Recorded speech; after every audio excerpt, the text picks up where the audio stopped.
হলো যে তিনি মানুষকে আল্লাহ রাব্বুল আলামিনের দাসত্বের প্রতি আহ্বান করেছেন। মানুষ শুধু গোলামি করবে কার? আল্লাহর।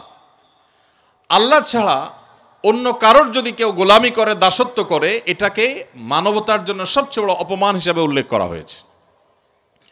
এখন আপনি বলবেন যে আমরা যারা মুসলমান তারা তো আল্লাহর গোলামি করি, আমাদের একটা জায়গায় খুঁটি বাঁধা আছে, হালাল হারাম মেনে চলতে হয়, আল্লাহর আদেশ মেনে চলতে হয়, এটা করা যাবে না, ওইটা ধরা যাবে না, ওইটা বলা যাবে না, হাজারটা বাইন্ডিংস আছে। কিন্তু আমরা আমাদের যে সমস্ত বন্ধুদেরকে দেখি তারা মুক্তমনা,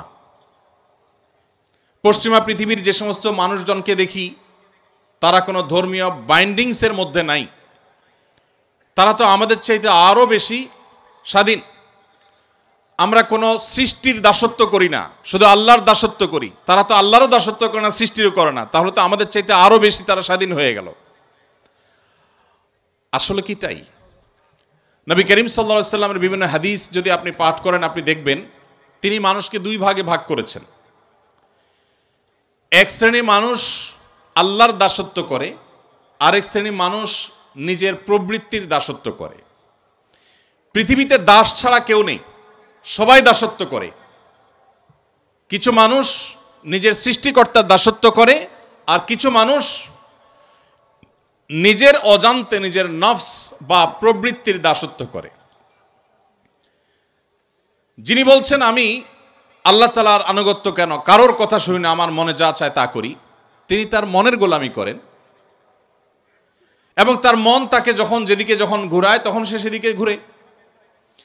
আল্লাহ রাব্বুল আলামিনের গোলামি যারা করেন তাদের এই দাসত্ব, এটা তাদের মনে কখনো সংকীর্ণতা তৈরি করে না। সাধারণত দাসত্ব তো অনেক বড় কথা, কেউ কারোর অধীনে থাকতে মানুষ খুব বেশি স্বাচ্ছন্দ্য বোধ করে না। সৃষ্টিগতভাবে মানুষ চায় যে নিজের মতো চলতে, কারোর খবরদারি, কারোর কর্তৃত্বের অধীনে থাকা মানুষের কাছে কখনোই ভালো লাগে না।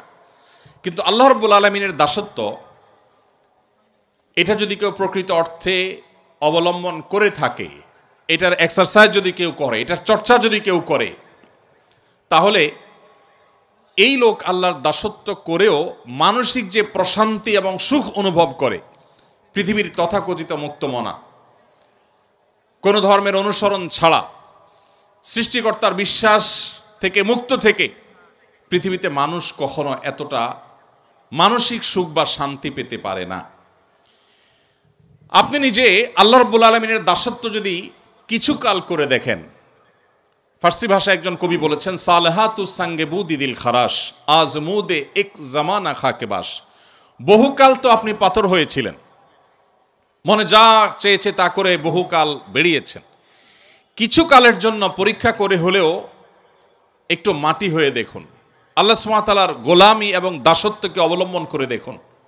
আল্লাহর শপথ করে বলছি, আপনি আল্লাহর সামনে আপনার মাথাকে যখন অবনত করে আপনি তাসবিহ নিবেদন করবেন, আল্লাহর পবিত্রতা জ্ঞাপন করবেন, আপনার যে কোনো বিপদে, যে কোনো কষ্টে যখন দুহাত তুলে চোখের পানি ছেড়ে দিয়ে আল্লাহর কাছে আপনার মনের কথাগুলো তুলে ধরবেন, আপনি হালকা অনুভব করবেন।